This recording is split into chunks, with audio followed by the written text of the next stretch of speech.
Two tricks people don't know when prepping the block for paint.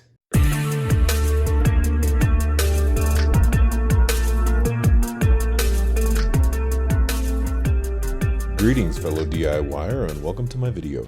All right, so we're finally to the point where we can do some work on this motor. The first thing that's got to happen is we got to get it painted. So we grab our paint, we go up to the block. Really? He's doing a video on how to paint a block? Yes, I am, because as I said, there are two things that a lot of people don't know when prepping a block for paint, and I am going to show you those two things. The first technique, I didn't even know.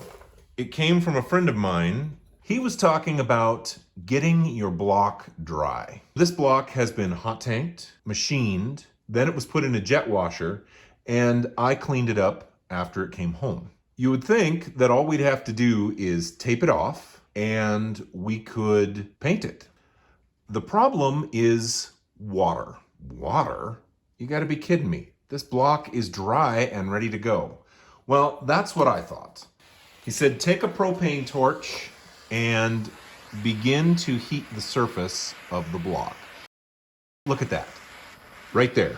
There is a puddle of water appearing as I'm doing that.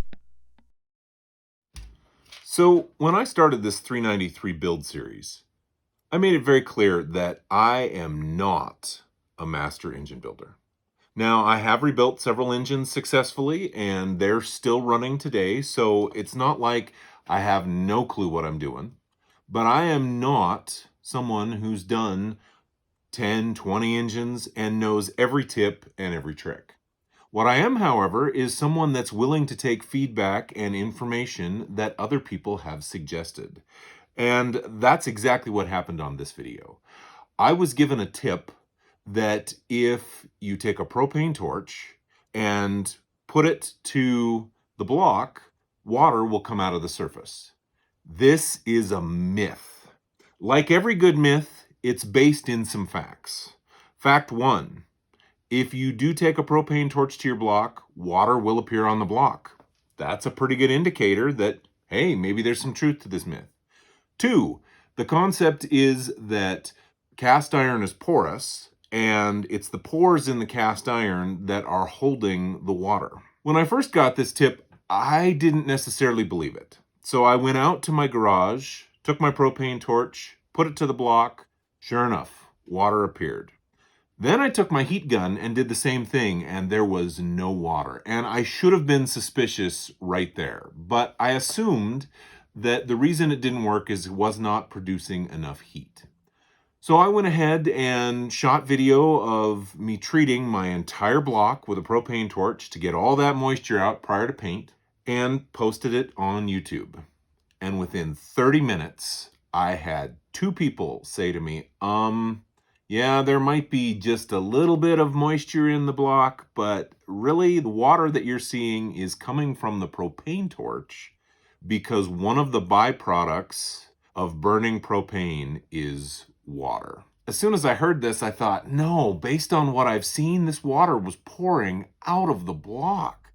But rather than get argumentative, I thought, I just need to test this. There are a lot of people smarter than I that know things that I don't know. And so maybe I'm missing something. So I came out to my garage and I grabbed a piece of 3/8 thick angle iron. Made of steel, not porous. No water should be pouring out of that. Took the torch, put it to the angle iron, and wouldn't you know, it was weeping just as much as the block was. So clearly the moisture was coming from the exhaust from the propane torch and condensing on the block. And the reason that it looks like it dries up is the block reaches a temperature that the water is no longer condensing on it. So many channels on YouTube gloss over their mistakes, and I refuse to be one of those. 50 people saw that video. This is a retraction, but also this is a myth that other people have heard. And it makes sense because you do see the water when you put a propane torch to it. So I thought, let's learn from my mistake. Let's shoot a little more video, add it to the video that I already created, and show people that really what's happening is condensation and not water coming out of the block. If I have a video in the future that has misinformation, I will either 1, take it down, or 2, do a retraction, or 3, correct the video. Whatever it takes to get it right. I'm not concerned about being right. I'm concerned about getting it right. So please continue to comment if there's something that you disagree with, or there's something that you've seen that you think that the information I've provided is inaccurate or incorrect. Please let me know, and I won't take your word for it. I will go out and test it. But then if it turns out that I am incorrect, I'm more than happy to make a retraction. And now back to your regularly scheduled programming and see what the one tip I have for painting a block is. Before we get to tip and trick number 2 when prepping a block for paint, I do want to point that out right there. This engine is destined for a classic Ford, which means it needs a front sump oil pan. Being that this came out of a mid-90s truck, it did not come with a front sump oil pan. And the dipstick originally went through the block right there. Obviously, if you leave that open, you're going to have a terrible oil leak. So all I did is got an 1/8 inch pipe thread tap, tapped the hole, and inserted a plug. All right, trick number 2, taping the block. Again, you're probably thinking, this guy is an idiot. He's going to show me how to use tape. What I see most guys do is this. They take their tape, and they lay it down, and then they come at it with a razor blade. And they'll start at the end oftentimes, or sometimes you'll see them start at the beginning. And they try and follow the edge.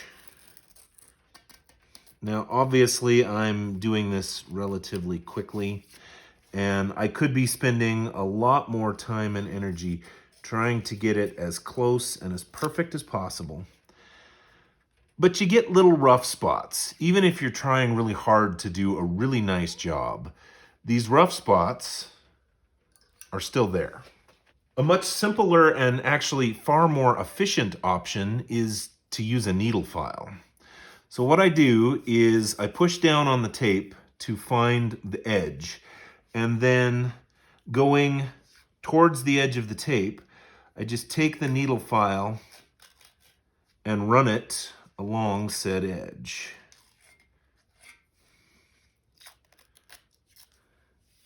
And that gives me a nice, clean paint line. So we can even go through and clean up some of the area that I already did with the razor blade.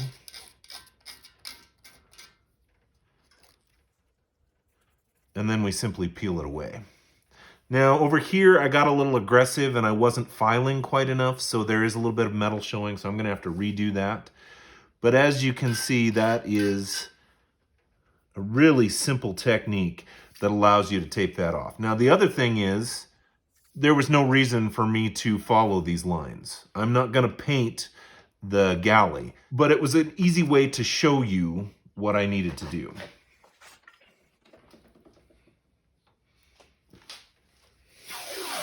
All right, so let's go again. Let's go ahead and cover this mating surface.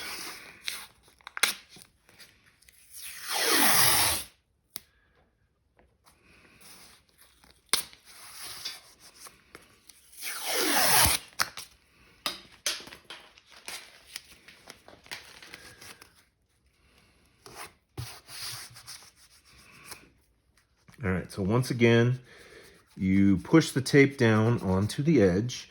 And again, you're never coming up. So I wouldn't bring the file this direction. I would always bring it down towards the edge. Taped off a lot of parts this way, and it results in nice, clean edges. Now you may be thinking, well, a file, that's gonna remove metal. Basically, all we're doing is cutting through the tape. Yeah, the smallest amount of metal probably is being removed, but it's not going to hurt anything. And it's far better than the scratching that you could potentially do with the razor blade.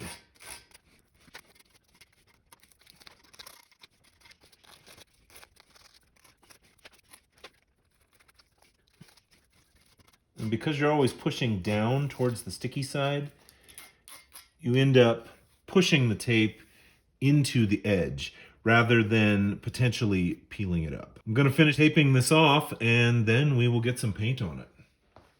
If you're smarter than I am, you go to Walmart and you get yourself a cheap oil filter and spin it on as a way to protect the oil filter area.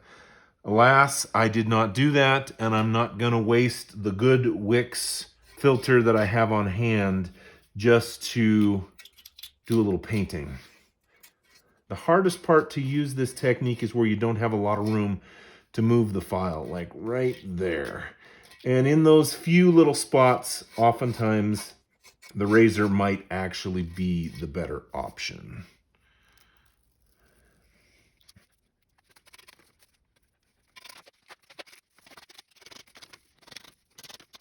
Just like with anything, sometimes you have to reapply the tape in a few spots. I did tear up my tape just a little bit right there.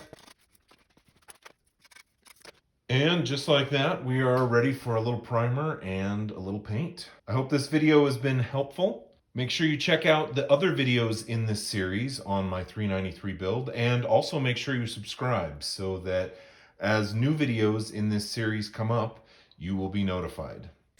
If you like what you've seen, please click like. If you'd like to see more, please subscribe. Thanks for watching.